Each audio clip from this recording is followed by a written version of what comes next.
antibiotik seperti itu. Kalau kita orang Islam sebenarnya kalau mau belajar gampang. Tenggorokan itu di sini berhubungan dengan daerah pita suara.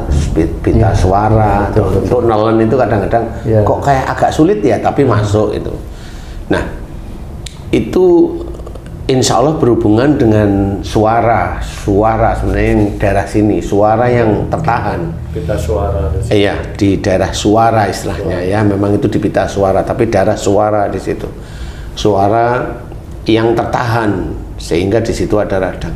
Dari mana tertahan? Sebenarnya, insya Allah itu terbiasa orang yang kena radang tenggorokan ini, dia kecenderungan punya sifat-sifat seperti satu, dia mau marah ditahan. Mau marah ditahan, jadi udah jelas mau diomongin tapi tahan. Ini memang tidak sakit dalam waktu itu atau seminggu atau 1 bulan, biasanya enggak, tapi nanti dia sakit yang sudah bertahun-tahun baru muncul sakit itu. Tapi nanti kalau sudah umur 50 atau 55 ke atas baru dimunculkan oleh Allah Ta'ala. Nah, radang tenggorokan biasanya seperti itu. Jadi karena apa? Karena marah yang tertahan di sini. Marah yang tertahan, atau orangnya mudah sekali terpancing untuk emosi kalau bicara. Jadi umpamanya Haji nih ngomongin masalah apa umpamanya, Haji ngomongin masalah itu ngomongin biasa aja, tapi saya langsung tersulut emosi saya karena apa? Saya berpikir Haji nyindir saya.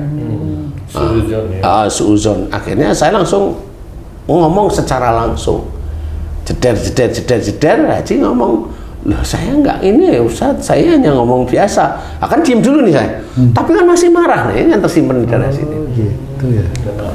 Nahan marah di situ. Jadi insya Allah mau marah yang dikeluarkan ditahan, atau dia orangnya pendiam yang ditahan, insya Allah sama-sama.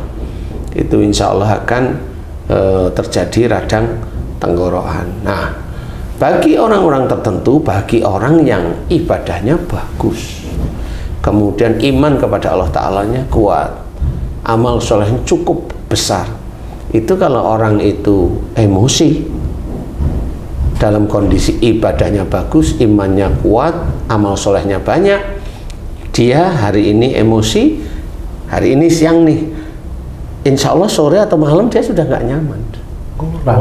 Langsung biasanya kalau orang yang kecenderungan ibadahnya bagus itu dijawab oleh Allah Ta'ala, diingatkan itu supaya bertaubat. Sebenarnya hanya gitu. Nah Ustaz, kalau bagi orang awam menahan marah itu bagus Ustaz, karena dia nggak jadi marah, nggak jadi konflik.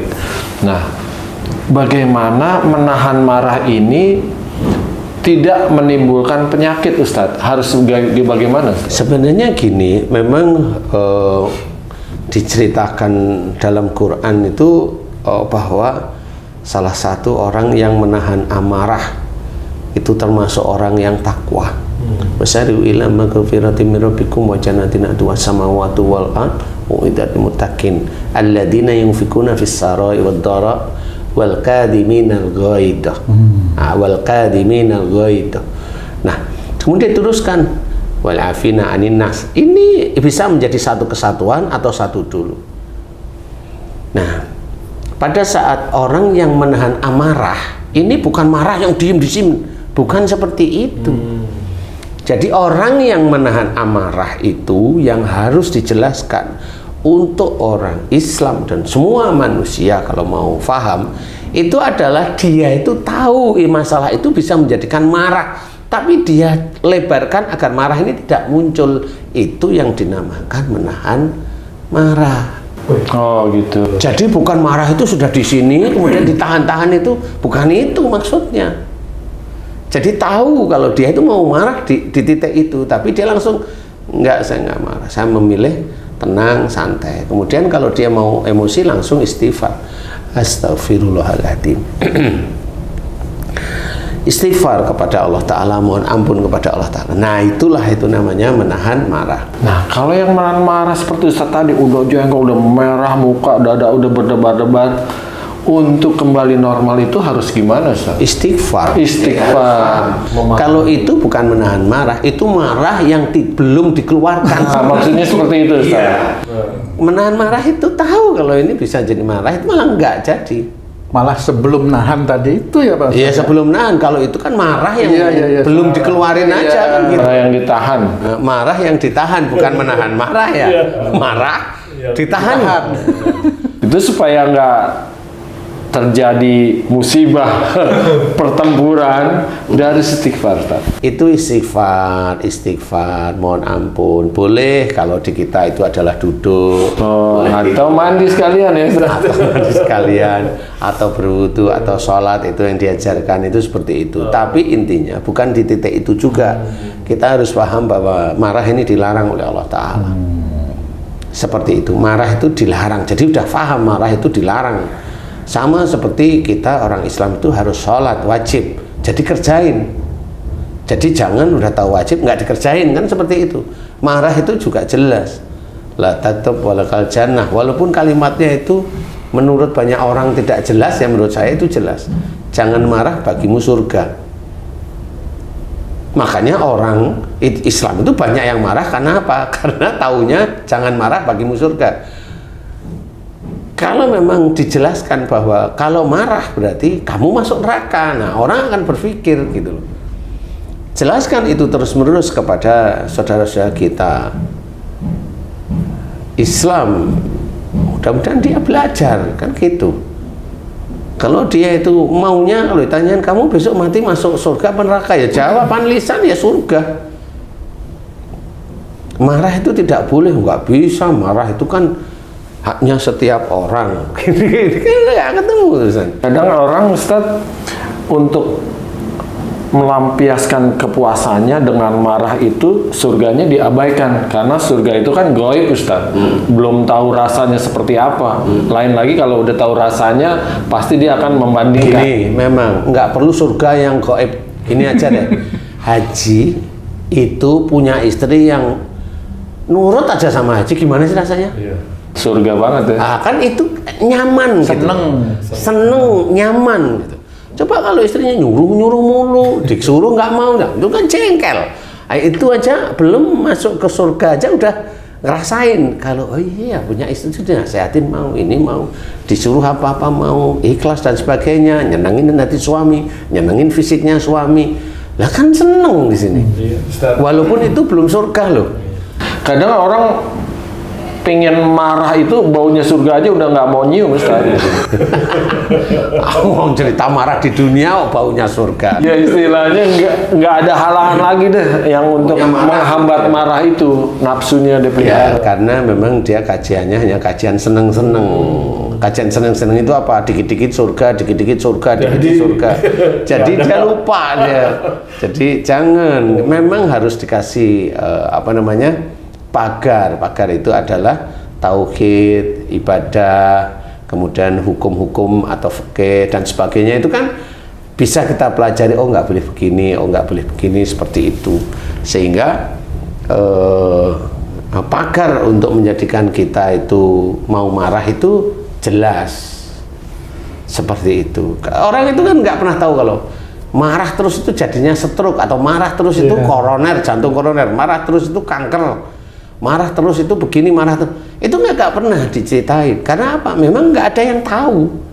Taunya kalau kanker masuk rumah sakit, taunya kalau stroke masuk rumah sakit. Loh, memang betul kalau itu kejadiannya di situ ya boleh. Tapi kan harus dikasih tahu kenapa. Hadis Nabi yang sahih itu diceritakan, jangan marah, bagimu surga, itu kenapa? Kan gitu. Ini orang harus memahami. Ayolah belajar dari akhlak mulianya Rasulullah, kan seperti itu. Belajar, semuanya belajar. Karena memang jarang yang menceritakan. Kalau hanya cerita Rasulullah itu baik, itu hanya cuma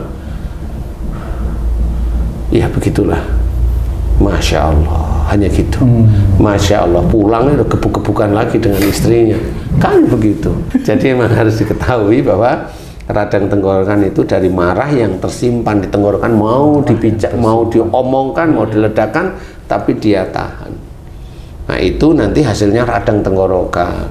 Kalau sudah Allah menginginkan radang tenggorokan mau dikasih FG trosis, dikasih apa tadi? Antibiotik ya nggak sembuh-sembuh ya banyak. Kenapa? Karena memang dia tidak memohon ampunan kepada Allah Ta'ala, yaitu hal yang wajar. Pantes kalau tenggorokan itu orang suka bilang panas dalam. Artinya memang marah di dalam. Wong di dalam Islam sudah dijelaskan jangan marah. Kan ini kan hubungannya dengan marah, ngomong, lisan. Kalau lisannya manfaat ya insya Allah normal lah, semua penyakit di daerah mulut, lidah, tenggorokan itu normal lah insya Allah. Tapi kalau di situ muncul ya itu hubungannya dengan ngomong. Kan gitu. Banyak itu istilahnya. Jadi kalau nggak cuma gitu, umpamanya di daerah sini berlendir aja umpamanya.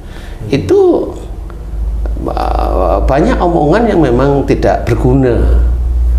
Jadi kalau dia dengar ada orang ngomong itu langsung tersulut emosinya, walaupun nggak harus marah, tersulut untuk jawab, tersulut untuk ini. Nah itu biasanya berlendir, sehingga orang yang suka nah itu orang yang biasanya kecenderungan ngomongnya itu nyaut kayak api, menjawab. Artinya nih Pak Ustadz, dari radang ini kan juga kadang-kadang disebut itu amandelnya bengkak. Nah itu boleh aja kalau memang dicek amandelnya bengkak kan beda cerita kalau situ ya.